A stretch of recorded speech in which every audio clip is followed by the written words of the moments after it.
Today, these cat's eye snails crawled up onto the beach without burrowing into the sand. Look, the tops are all blown, completely clean. They're also quite moist. Look at all this water. All these cat's eye snails are alive, but they don't burrow into the sand at all. The sun isn't even that strong today, but just laying here on the beach, you can spot them from far away. Just now, its patterned belly was sticking out. It seemed like it has ears. As soon as I squat it down, it retracted inside.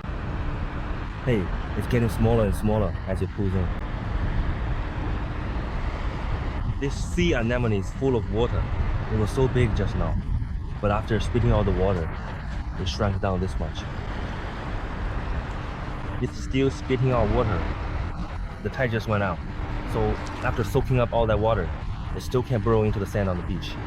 These sea anemones are usually attached to rocks, but after strong winds, they all get blown down. This one's head is pretty big too. This whole area where the water flows is full of little jellyfish. Lately, there have been especially many of these little jellyfish. This one's so big, let's put it back in the water. These little jellyfish aren't edible, and a lot of the ones that get stranded just dry up. Let's just leave it here. These sea snail shells, covered in barnacles, basically have no meat inside. 90% of the time, they're occupied by octopuses. Even if you shake it, nothing comes out. It's stuck in there so tightly. Look, its whole body is covered in barnacles. I'll sprinkle some salt on it to see if it comes out. I've never sprinkled salt on an octopus before. Shaking it like this just won't get it out. I feel like the octopus is reacting to the salt. It should come out, you see. Even we can't stand it anymore. When you were shaking it earlier, it didn't move at all. Octopus with salt is really delicious. It came out. Why didn't I think of this trick before?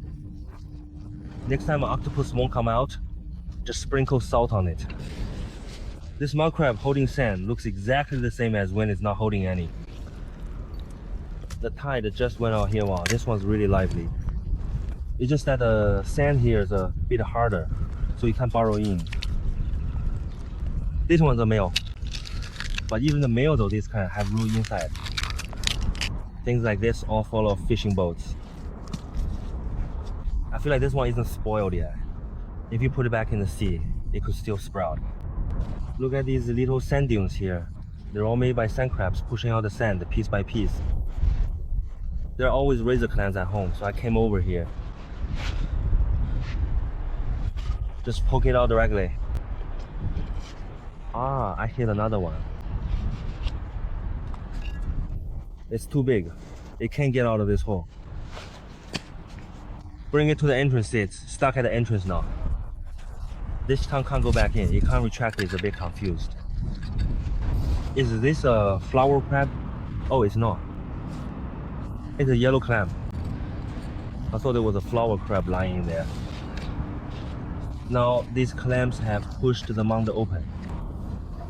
Once you brush the sand away, it starts to shrink back. Hey, now this cat's eye snail is retracting so fast, I don't even have time to clean it properly. Look, I barely squeezed it, and it shrank up like this on its own. If it were any later, it would have already burrowed into the sand.